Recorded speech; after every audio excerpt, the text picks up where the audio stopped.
Welcome to the Juice Box with Juice Springsteen, covering the week that was in professional wrestling.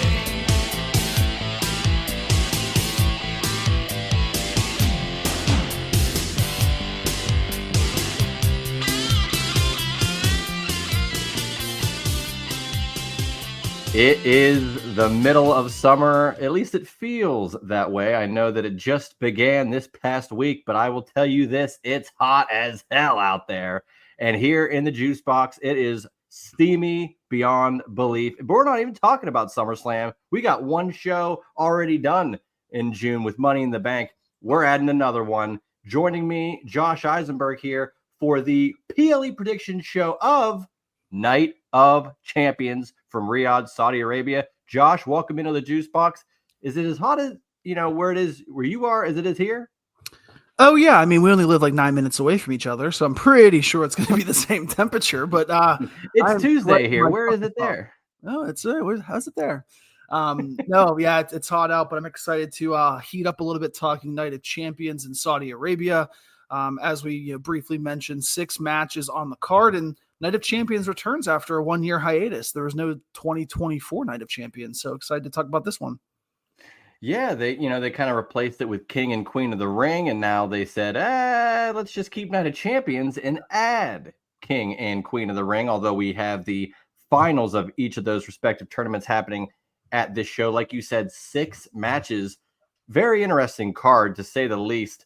Depending on how things turn out, just looking at the card as a whole, outside of the main event and honestly the King of the Ring final, there's not a lot there that I think I'm going to be surprised. I'll say that, of where I have not a lot of interest maybe going in for the stories at some of these, yet I'm really looking forward to the matches like Solo and Jacob Fatu. I'm thrilled to see Punk, Cena, of course.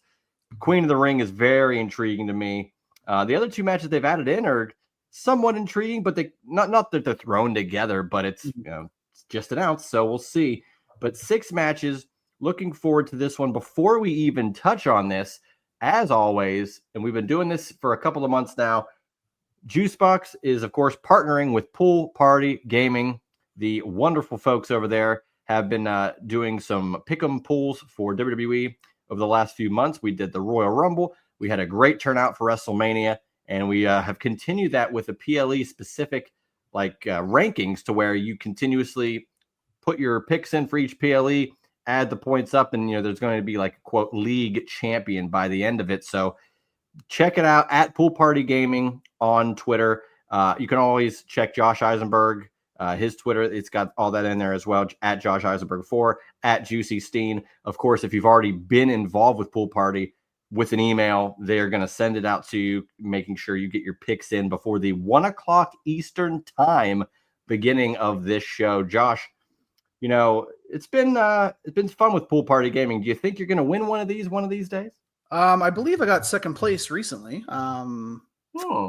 Yeah, so I got a T-shirt. My wardrobe now really consists primarily of 3 things: Under Armour rock gear, Pool Party Gaming gear, and then a few polos from work. But I'm excited for it because I think every time that we do Pool Party Gaming and we talk about the predictions, we always say this could happen, that could happen, this person could cash in, that person can cash in. It always leaves intrigue. The only downside, obviously, is they had Saturday night's main event, Money in the Bank, in Night of Champions within 7 or 8 weeks. So yeah. I think that's where it kind of maybe feels for you that it's not necessarily rushed, but the storylines aren't as developed because they've only had a few weeks to put those together. Absolutely, man. It was the end of May for Saturday night's main event. Then 2 weeks later, we had Money in the Bank. And then all of a sudden, meanwhile, you also have the AAA pay-per-view thing. You've got all these little things that are just adding to it. And I'd be remiss if I didn't bring up that after this show, 2 nights after, we are getting here in Pittsburgh, not only Monday Night Raw, Monday Evening Raw starting at 6 p.m., but we're also going to get the SmackDown taping for the 4th of July. That was July 4th show. So, Josh, I mean, how exciting is that? Not only we get to chat about Night of Champions here, but we get Monday Night Raw and SmackDown next week. How about that? Thrilled, man. I'm excited for it. I know that we're going to be able to see each other before the show kicks off. Oh, yeah. Obviously have, 4 hours of wrestling with, Netflix having about 2.5 hours, and then, a 3-hour Raw condensed without commercials is always nice for that TV taping because it ends up being 90 minutes or so. I'm excited for it. I think it's going to be a really good Monday night, and what we see Monday is going to be because of what we see on Saturday. A lot of good matches in terms of it could go one way or the other, setting up for the end of the summer, heading into the fall. But I'm excited to dive into it. That's right. The Juice Box will be represented in multiple personnel over the Monday Night Raw SmackDown taping. Looking forward to seeing everybody and hanging out. As always, anytime wrestling comes to Pittsburgh, it is wonderful. Let's dive into it, Josh. I mean, we got 6 matches. This is more than normal. It's pretty wild. It's like, man, Riyadh could get, they're going to get the Royal Rumble next year. They're probably going to get a WrestleMania at some point, and now they're getting 6-match PLEs. Where does it end? It's not going to end. It won't. It literally won't. 10 years of this, and we're pretty much halfway through. So we got plenty more on the back end of this decade. But let's kick things off here with a couple of matches that started. They grew in depth, and now they're actually official. Let's start off with Sami Zayn versus Karrion Kross. This has been building for a while. Karrion Kross has really had a resurgence of being the guy that's like, I told you so, or you should have listened to me. You should have heeded my advice, or you would have been in a better place. And now he has to, put up or shut up against Sami Zayn. I have been under the impression that, Sami Zayn has been teetering on becoming a heel, but until it actually happens, I can't believe that it will happen. So, Josh, how do you see this match unfolding? And could we is this the only match we're going to get with Karrion Kross on a PLE? Because he's done such great work on the mic and kind of backstage doing his thing. I want to see him get a little bit more juice to Karrion Kross. What say you?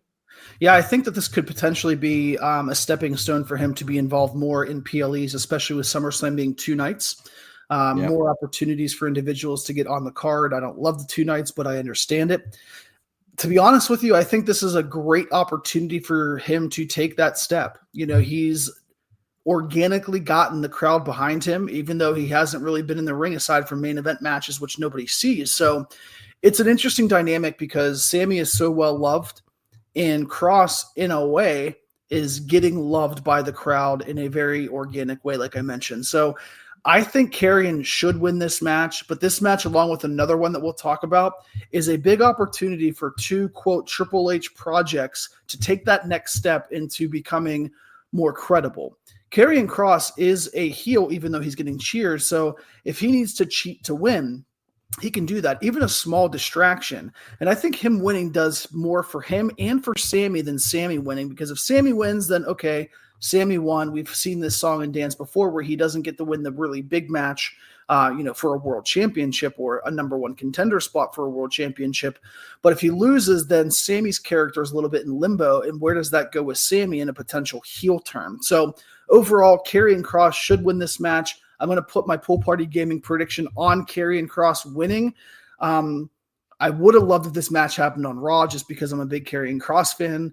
But I do think this is an opportunity that Triple H sees. We got to give this guy a win. Sami doesn't get affected by loss after loss after loss. He's still universally loved by the universe. Absolutely. And that was very well said. And I wouldn't rule out seeing Karrion Kross potentially on Raw or, SmackDown, with both shows coming to Pittsburgh next week.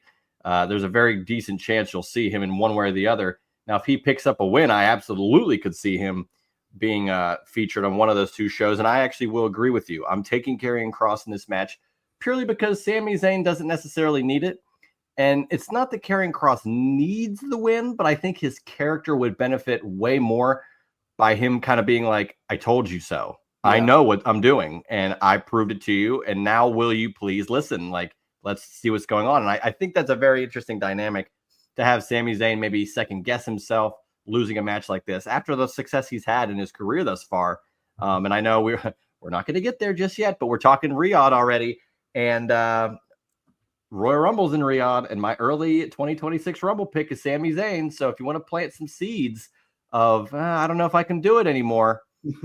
Here in June, maybe Sami Zayn can be, a little bit under the radar with where he's placed, doing something with Karrion Kross as we get into the fall, making him that out of nowhere pick, as I say, for the Royal Rumble. But I'm looking forward to the match. I think it's an interesting clash of styles.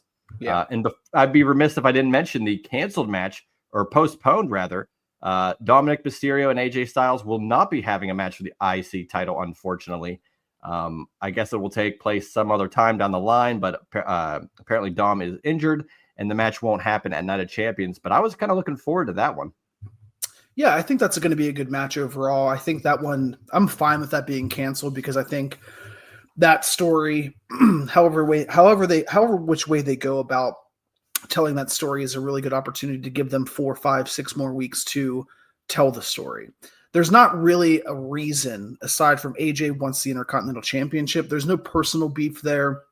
You can always bring back, Rey Mysterio, and AJ is an admirer of his father, and bring that in. Don't know if you need to rehash that storyline again, because I think that's been beaten to death about everybody loving Rey Mysterio. But I'm excited that this was a substitute match, because it gives an opportunity for Kross. It gives an opportunity for Sami to do what they do best. Sami compete, Kross tell a story in the ring. Couldn't have said it better myself. That's why you are a part of the Juice Box umbrella. Mm-hmm. Let's dive into another one. Raquel Rodriguez, Rhea Ripley, Double R versus Double R in a street fight. This, again, kind of came out of nowhere, over the last couple of days. And unfortunately, we have an injury with Liv Morgan. There's a lot of interesting pieces kind of coming and goings with all three of these women, but now Liv being out. Now we get this Raquel Rhea street fight. I honestly see it as clear as Rhea Ripley gets the win here. That being said, it being a street fight, I would not be shocked if Raquel Rodriguez picked up a victory here, because I couldn't tell you, outside of a tag team capacity, when the last time Raquel Rodriguez had a significant win. And damn, winning against Rhea Ripley on a PLE would be huge. So Josh, I pass the buck to you, my friend. And I will take that buck. I think Rhea does win, but being a street fight gives me a small inkling that anything can happen with Roxanne Perez assisting Rhea, similar to what happened this past Monday on Raw, kind of helping her in that little scuffle. But I do think, different to Karrion Kross, Raquel just has never clicked, unfortunately, on the main roster as a singles competitor. They've tried a few times. She was off TV for some medical reasons. I'm glad she's healthy and back.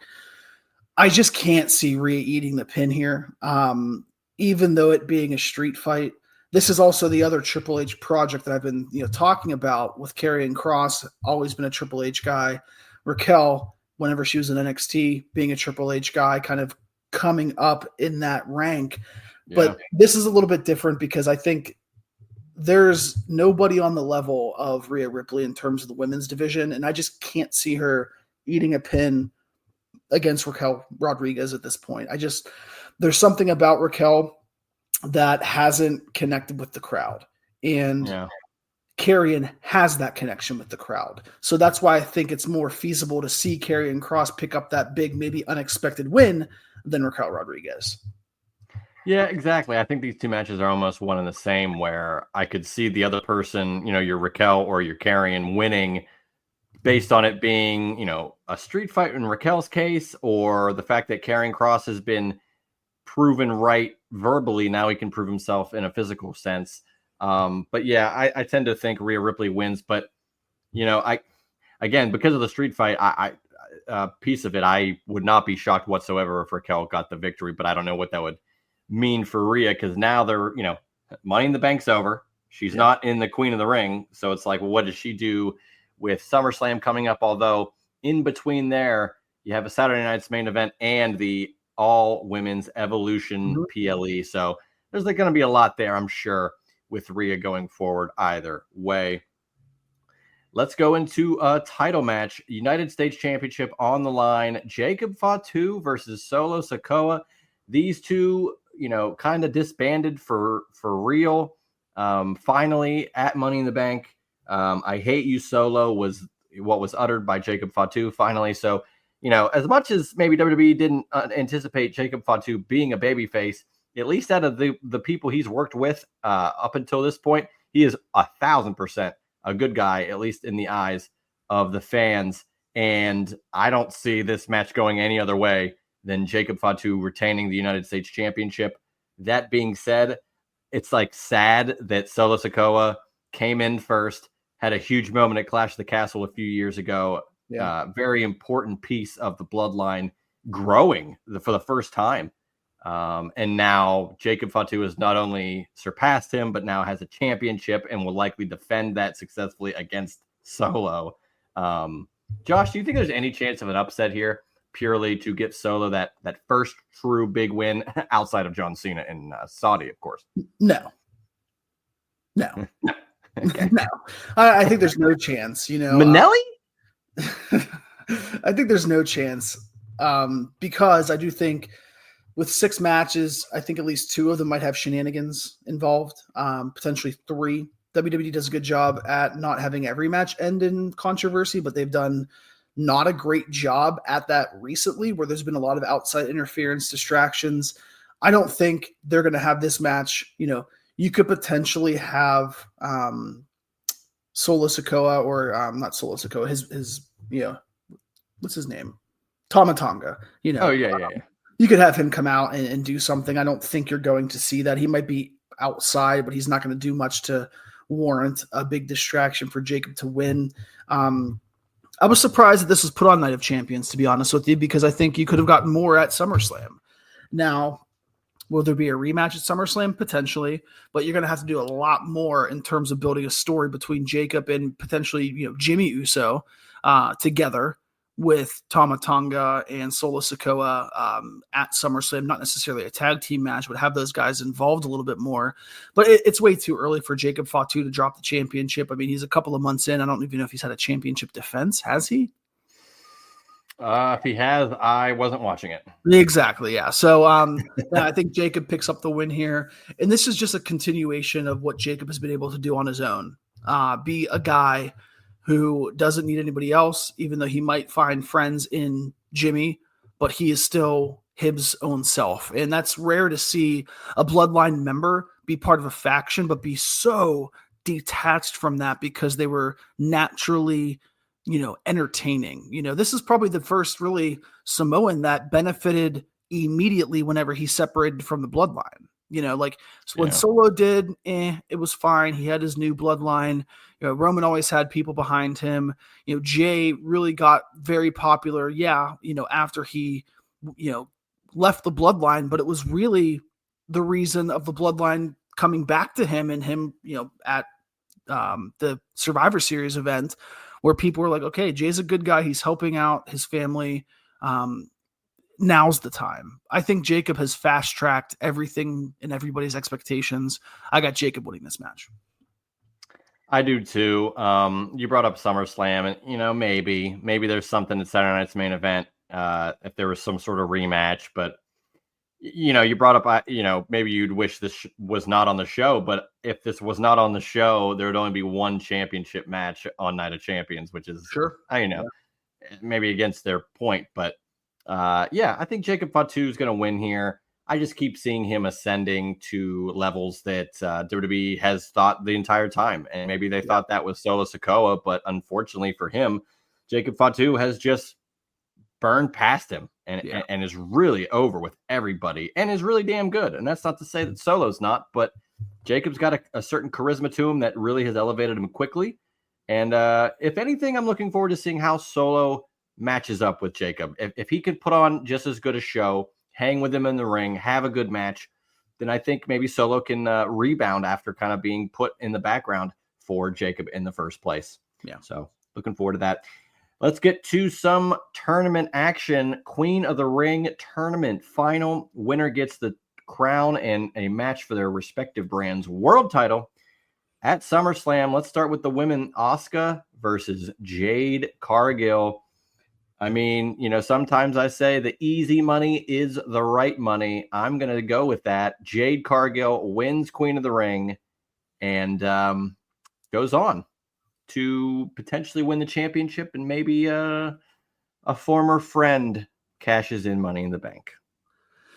Yeah, I think that's the likely choice. I can't see a returning Asuka to immediately be involved in a championship match, but it would make sense if she went against Io Sky because of their history. So it's interesting because the biggest thing I can think of would be Naomi cashing in earlier than I would like or earlier than anybody expected, and then Jade's the next in line. But if Jade wins, why would Naomi cash in only to know that she has to fight Jade? Right? Because So Naomi is a cocky heel. I actually think that's within her character now to actually do that. And you got Evolution as well coming down, so true. that can be something. Yeah, it could be something for sure. Yeah, this is one that's really 50-50 for me. I can't see Jade picking up a loss. I can't see Asuka being the queen of the ring for some reason. So I could make a case for both points. I think it's an easier story to say, Asuka versus Io, boom, that's it. But then you have, okay, Jade wins, then theoretically Jade versus Tiffany, although we have plenty of time, like you mentioned, for Tiffany not to be champion going into SummerSlam. But then she drops the title and then does what? But there's also no heels that she's feuded with really aside from Nia Jax. So, I could see both of these women winning. I'm going to flip a coin. I guess I'm going to say Jade because I think the presentation of Jade does a lot more for her than Asuka. And I also think if she's queen of the ring, she doesn't necessarily need to, work every week. I can see getting back to fighting every Monday. I can see Jade having a couple of matches before SummerSlam and that's it. Maybe she does a tag match at Evolution. Maybe, we have Bianca back. Maybe we figure something out where you can put those women on the card because she is so marketable. 51% Jade, 49% Asuka. The easier story is Asuka versus Io to build that up. If they want to go more complex and put more layers into it because they have, a month and a half after Night of Champions to get to SummerSlam, then I would go Jade. Yeah, it is pretty much a toss-up considering both women have potential storylines within the next 2 months pretty well lined up to where either of those women winning Queen of the Ring lends itself to, all right, easy storyline. We got it ready to roll, So it all depends on it's funny because whoever loses, you could conceivably see them still having an opportunity to take on said wrestler down the line, whether that's Evolution or at SummerSlam or whatever. So let me ask you this quick question. Yeah. Is it more important to be in a championship match at Evolution or for the women, obviously, or for a championship match at SummerSlam? Man, I'll tell you this, because SummerSlam is 2 nights, I want to say Evolution because you're going to be highlighted on an all women's card. And if you're wrestling for one of the, few titles that the women have there, that might bring more cachet. But if you do it on SummerSlam, it's not that you wouldn't be featured on it, but you might be first or second on Saturday or Sunday and kind of not buried in the card, but there's going to be 6 or 7 matches per night. And SummerSlam's a big deal and it's going to be great in New York and Cardi B and everything. But I don't know. I maybe it's just me loving the Evolution concept back when it was. And now they don't have to kind of rely on all legends that their roster's so damn deep that they can have a lot of great matches with their current roster. So my answer would be Evolution. So I would say Evolution too, because I think Evolution will have pretty much every women's championship match. Maybe not tag titles, depending on what they want to do with that. But I think some of the ones that might not be defended could be like a title against title, like a champion versus champion. Like you see your NXT women's champion versus a world champion. Whether the titles are on the line, it's irrelevant because it's that's not a bad point. Then you'll have a couple. I think Evolution will have 6 or 7 matches, and 3 or 4 of them are championship matches. Whether it be both world titles and then the mid card titles, and then 2 other matches. If they don't want to do the tag team titles, however they want to do that. But also at the same time, whenever I look at the Evolution card, I mean, you're going to get, Julia, most likely Julia versus Zelina Vega, right? That's going to be a really good match. Maybe not the biggest history behind that, but a match for Julia to shine. In the U.S. women's title and the Intercontinental Championship on the Raw side, that could be a SummerSlam match, whether they do a triple threat, which I think should be for SummerSlam, because I think Becky and Bayley should run it back at Evolution, and then add Lyra into it somehow, some way. But again, it's all of these pieces that are moving around. I would rather have a world championship match if I was one of the ladies at Evolution, because you're right. Those 2 nights, it could be SummerSlam. It's going to be at MetLife.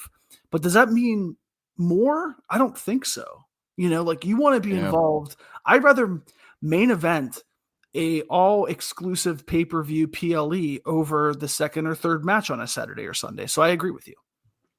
Look at us agreeing. When are we going to disagree? Potentially in the next match or the final match, or not at all. I don't know, because I'm looking chalk here. But let's get into it. King of the Ring tournament final: Randy Orton, Cody Rhodes. Winner gets a world title shot at SummerSlam. Look, the easy money is Cody Rhodes, but I can't look at this and not think, wow, we only wanted, a throwback to the legacy days. For how long now? We thought it could happen at WrestleMania. We could, maybe SummerSlam. We're getting it right now. No title on the line other than King of the Ring and an opportunity for the World Championship. I'll just ask you this. Whoever wins this, are they automatic? Is Cena the guy they're going after? Are they both technically on SmackDown? I guess they are, right? I guess so. Yeah. I mean, Cody's on Raw every other week, though. So that's what I'm getting at. But I'm just saying, I highly doubt Cody and Randy are going to go after Gunther or Goldberg or whoever's holding that title. It's probably going to be, lack of a better term, probably Cena. So yeah. With that in mind, we could get either Orton Cena again after their match at Backlash, or we could get Cody and Cena, first time since Mania 41, which, look, man, we watched it, with a lot of people, and I think the sentiment across not just how we were watching, but vast majority of at least the internet did not really care for how it went. We all knew Cena's probably going to win number 17, but it was how it happened. And I keep coming back to, man, as great as the heel turn was at Elimination Chamber, I think everything, let's just say The Rock was it has to be a part of the heel turn only. That's the only thing that he was a part of anyway. Let's say that still stands. If the heel turn happens exactly like it did, but at WrestleMania, where that's how Cena wins the title, I think that could have made this so much better, but it didn't. And that's not how it happened. And now we're going to potentially get Cody and Cena at SummerSlam. Could that be where, Cody gets it back and then we have to figure out what Cena does the rest of the year? I don't know. We're not there yet. But for me, Cody's the guy to at least get the opportunity. SummerSlam's a big deal. It's the WrestleMania of the summer. Give me Cody Rhodes as King of the Ring, which, damn, King of the Ring, double Royal Rumble winner, crown jewel champion. Yeah. Hell of a resume here in Cody's new WWE career. I agree, and it's more important for Cody to win this match and get his comeuppance against John Cena than it is Randy Orton to get his revenge. Yeah. And it's really because if you have Randy win, yes, Randy could become champion at SummerSlam, and then you have Randy maybe hold the title until WrestleMania against a Cody, but it's easier for WWE to turn Randy than it is to turn Cody. I honestly think next year's main event of WrestleMania is going to be Cody versus Randy Orton as Cody champion. So I think Cody wins. I think you do not see a Randy Orton heel turn yet, but I think that is in the works. It's interesting because there's so many moving pieces. I mean, you talk about these 3 guys, and then you also have guys that we haven't even talked about, like a Drew McIntyre or a CM Punk or whatever the hell is happening with Seth and his faction, because those are some outliers that could change a lot of things. Jey Uso, again, Sami Zayn, you're picked to win the Rumble. Who knows? There's more. I don't want to say damage control, but I think when Cody lost, the reaction from that loss at WrestleMania, how it went down, they need to do something to make it better.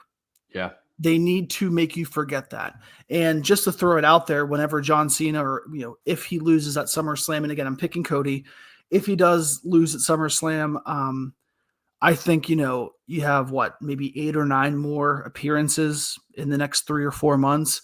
There's a lot of options you can go about with John Cena. And I know that you might love this one, but I mean, John Cena has a lot of stroke, man. And if you really want to Yeah. tie a story together, would it be Cena Rock for his last match? I Oh mean, my God, please. it, Please. you know what I mean, though? Like Rock Yeah. could be the bad guy because people are hating him. Rock could say, you told me you were going to leave the company and ruin wrestling, but here you are as you lost the championship. And I mean, as much as it was interesting in March to see him turn and align himself with The Rock, we haven't seen The Rock. So Yeah. that makes me lead to believe that they still want to keep that bullet in their, that gun in their holster before they fire that last bullet. And that last bullet could be those two. But let's not jump all the way ahead, obviously, to December. I think Cody wins this one. Cody, when he came back, he didn't lose any steam. There was some cheers for John Cena winning at WrestleMania, but that's also the WrestleMania crowd wanting to see a new champion, right? Yeah. And the last time you see Cena, now that they've seen seen Cena the last time, Easy for you to this say. is the opportunity to build Cody back up to where he was 5 months ago, 6 months ago.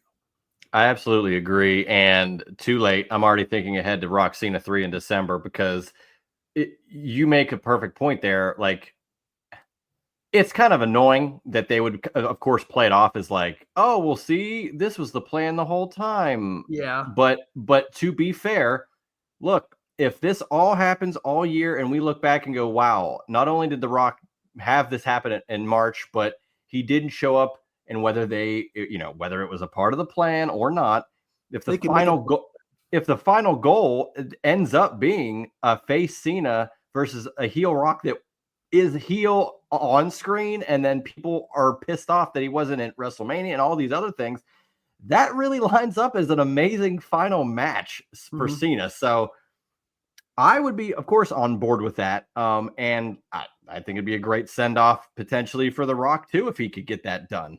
Go ahead. No, I was going to say this, don't want an early transition, but this also Sure. is telling for both of us to come up with these ideas that there's no chance CM Punk wins the world championship, the undisputed championship on Saturday, which, man, I don't know if he's going to win, but I wouldn't be surprised if he won. I would be very surprised. Really? Okay. Yeah, because I mean, the controversy of how like Cena practically, without directly saying it, like the reason Punk has this match is because Cena's like, you have to follow me to go after the title, kind of laying in the implication of, we know your history with like tweets and maybe you made fun of these Saudi shows before, but now guess what? You're going to have to cut. You want this shot. You want to have one more amazing match with arguably your biggest foe. You better come out to Saudi Arabia. I'll do it, but you better come out for it. Like, let's prove how much you want this. Prove how much the fans mean to you. Like, this moment means to you and your fan base, and how bad people want to see this match. Look, 2012 Night of Champions. These two had a great match. It was a double pin. It was in Boston, and Punk wore the Yankees tights. I love that match. So these two, of course, have had great matches throughout the years. And look, if this is it, I just hope it's a great send-off. I don't care who wins in that regard. As long as it's a great match, I'll roll with however the decision is. Because I honestly thought this match was going to happen a little later on and not directly for the championship. But I thought at SummerSlam. Honestly, I think everybody thought at SummerSlam. Yeah, I had a nutty theory of Punk, eventually winning the world heavyweight championship. And then when they do Crown Jewel in Perth, if both him and Cena were champions, they could have a one-on-one for the Crown Jewel title where it doesn't affect their actual championships, but it's a huge match. Yet that's not happening. So maybe we get some other huge match instead with Cena if he's champion by then. That's in October. So could be Cody. There's a lot going on. Could be Seth. We don't know what the hell's going on. Money in the Bank's always a random piece there. But I'm looking forward to this match, man. I mean, this is the one. I think whenever Cena's like, I'm done, like, I got 1 year left, lack of a better term. I think I had 3 matches on the docket that I wanted to see. I wanted to see Cena versus Cody. I wanted to see Cena versus The Rock three, and I wanted to see Cena versus Punk. And now we're going to get the second of those three. And if you're right, we could get all three of those. Yeah. Outside of Edge or the man known now as Cope, that would have been another match I would have loved to have seen. We got Orton, but there's only so many that would have made the most sense. And they even got Truth in there, so they've hit all these cones with, man, Cena had a lot of high profile matches throughout his career. And how can we tie those back and fit him in for this final run? And if this is it, man, I'm just hyped we get to see it. But I ultimately think John Cena retains the undisputed title. Dare I say, could we see Drew McIntyre cost Punk in this, or is that too early? I mean, wow, that's interesting.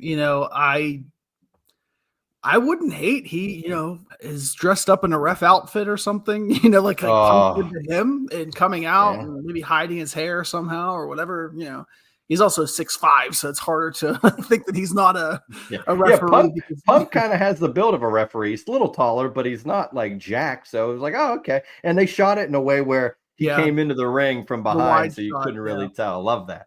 Yeah, and that's the best thing is that shot was just perfectly placed.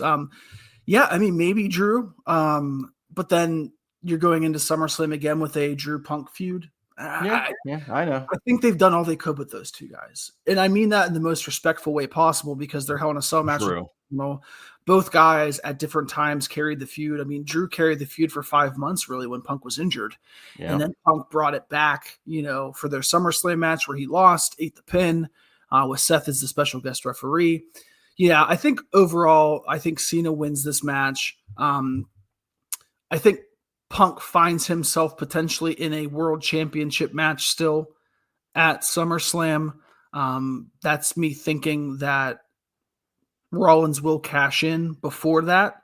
I mean, realistically, besides the Netflix match between Seth and Punk, that was the last one-on-one match they had, I believe, because then you have WrestleMania, Rumble Elimination Chamber, WrestleMania. WrestleMania obviously is a triple threat.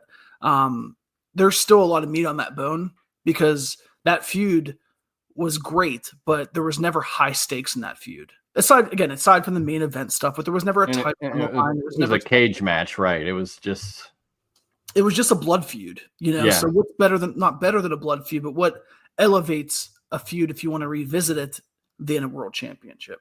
And I think that's a good possibility. And I think that's really, what could potentially happen if we, and we'll probably talk about this about Saturday night's main event, all the things that can happen there. I'm interested because the Drew thing, I really honestly didn't think about it much until you brought it up. Yeah. If there's a good opportunity for Cena to, again, retain, have a heavy in his corner, if you're not going to have The Rock, we know that Rock is, a big fan of Drew and vice versa. We've seen some small backstage things with those two. And Drew has tried to do it all by himself for such a long time, right? And he's always saying that I'm getting screwed. So how do you not get screwed? You align with the final boss. Yeah, and we also saw Drew getting that personal contract handed to him about all that stuff. And I know we don't want to potentially go down that route of Punk Drew again, but I mean, Drew could easily, get paid off by Cena. Hey, if you help me win this match, you get a title shot at Saturday night's main event. Why not?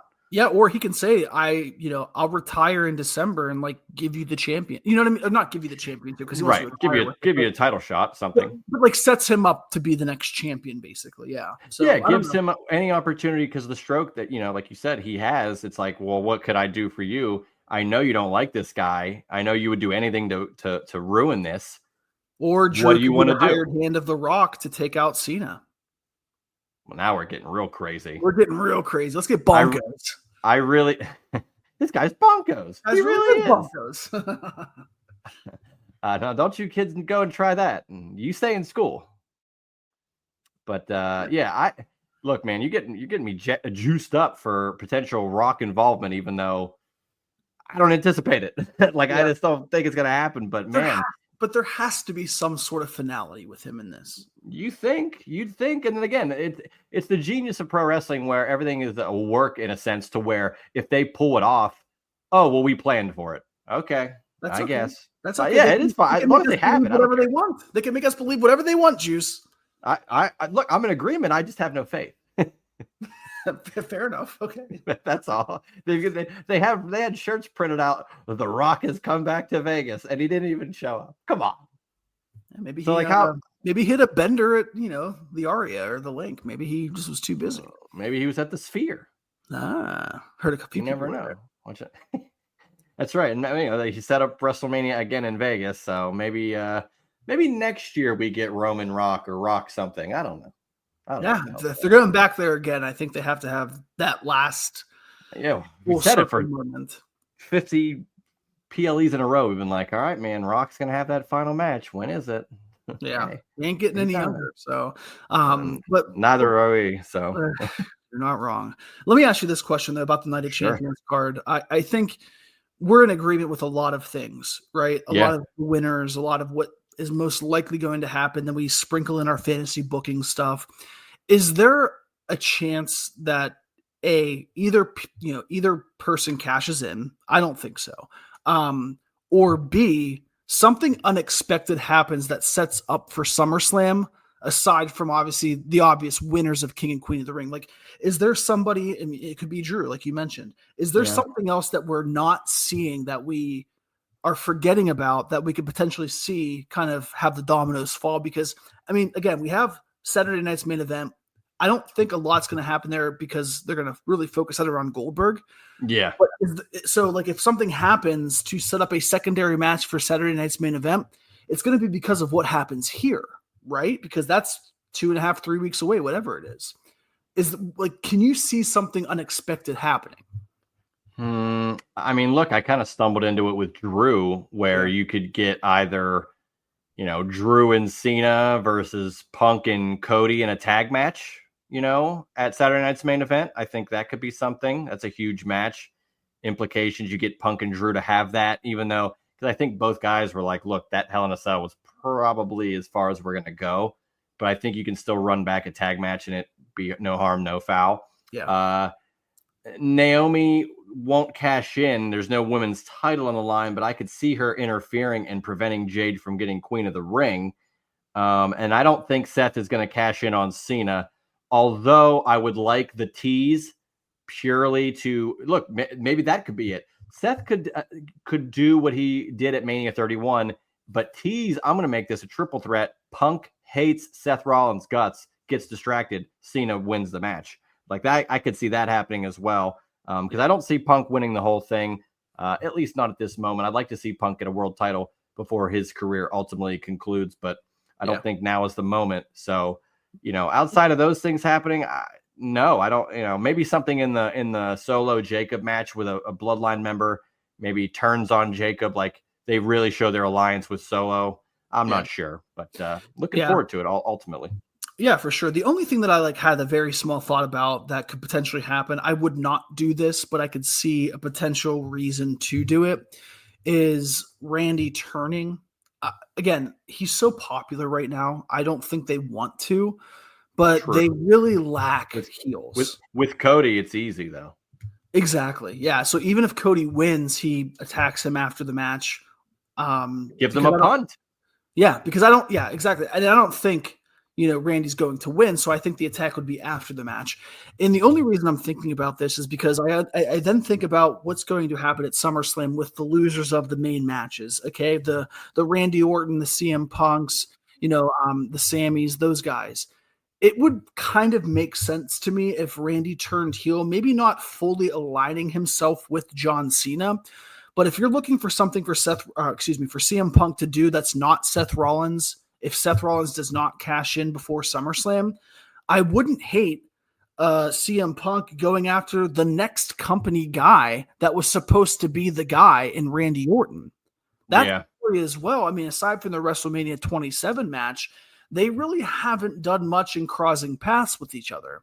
So if you really, and again, this is predicated basically because there's not a lot of heels right now for guys like Punk, who has already faced Seth. Maybe you want to push that off a bit. Has already faced Drew. You have all these great faces, and Randy Orton is by far the most popular as a face he's ever been. but at the same time, we know how damn good he is as a heel. So that could give you an opportunity to turn him heel, to have him booed, and who's the best person to go up against where you want the crowd to hate you? CM Punk. Yeah, I would be very intrigued in seeing that match in 2025. They did have that match at Mania 27, which I thought was very good. And, outside of that, there really hasn't been much in a way of those two interacting. And they're two of Cena's biggest foes. So to see them kind of do a sidebar thing would be very interesting, especially if Orton punts Cody, he's a solidified heel. Because he always has it in him. That's the thing. He's a tweener, but at any point he could just flip the switch, and it's an easy match for Punk. You could do a Punk with Saturday night's main event. There's any possibility could happen where you could then get a Punk versus Orton, but it's number one contender. There's a lot of options with another show in between now and SummerSlam. So any of the guys, like you said, any of the ones that might not win here, you've got 2 more weeks, 3 more weeks to maybe change your trajectory for the biggest party of the summer. So I like your idea there. I'm very interested to see if it comes to fruition.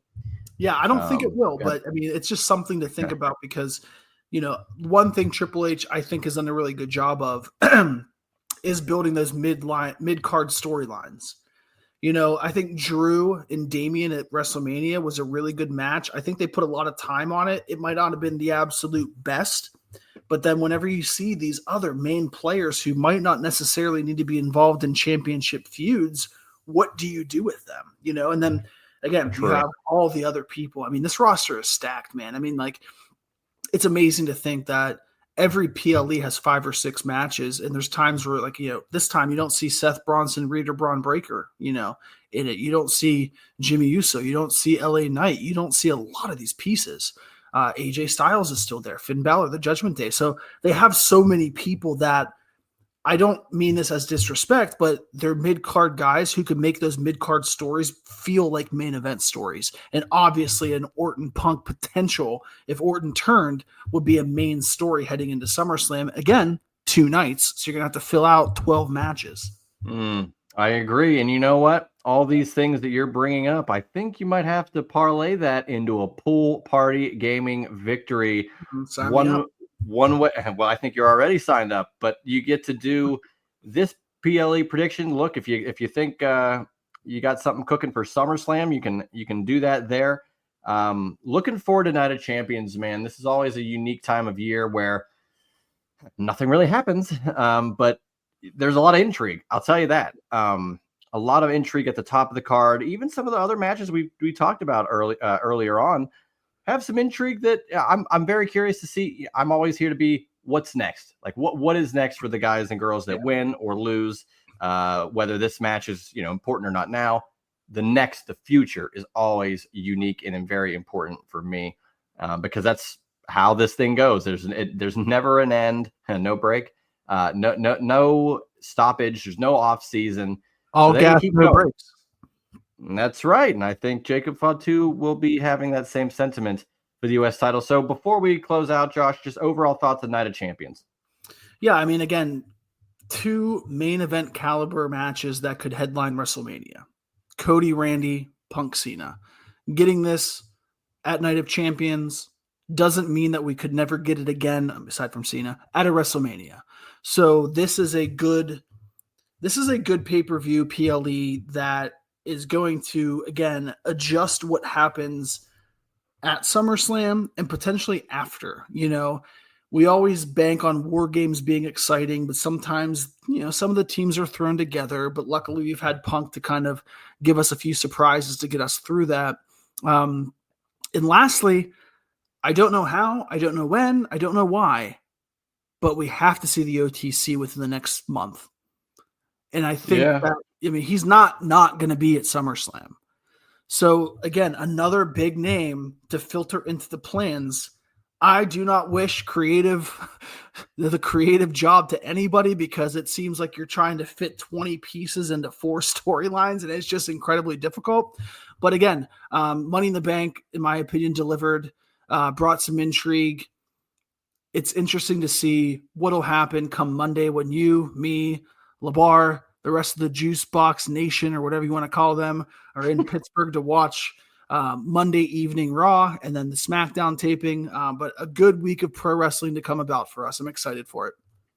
Absolutely, man. I cannot wait to see that come to fruition this weekend. And then, of course, Monday, we got 4 hours of WWE programming to enjoy live. So cannot wait for that. We got a lot on the docket. You brought up Roman Reigns. I will say this. I think it has to happen before SummerSlam. So if it doesn't happen at Night of Champions, I wager you might see him at Saturday night's main event making some sort of impact to get us on the road to SummerSlam, because that card, 2 nights, I think you need the OTC. I agree. So with that being said, as always, follow him at Josh Isenberg 4 on Twitter, at Juicy Steen on Twitter here for any and all wrestling related stuff in regards to the Juice Box. And of course, at Pool Party Gaming, sign up, free to play, free to win. All the props listed, over, under on times, who wins, who loses, all that good stuff. It makes watching PLEs that much more exciting. So shout out to Pool Party Gaming for them having this whole pick'em. It's been a wonderful partnership thus far, and I cannot wait to further it and continue it throughout the year. So for Josh Isenberg, I am Juice Springsteen for the Night of Champions predictions for this Saturday in Saudi Arabia. For Josh, I'm Juice. This has been the Juice Box. That was the Juice Box with Juice Springsteen. Make sure to subscribe to the Juice Box wherever you listen to podcasts.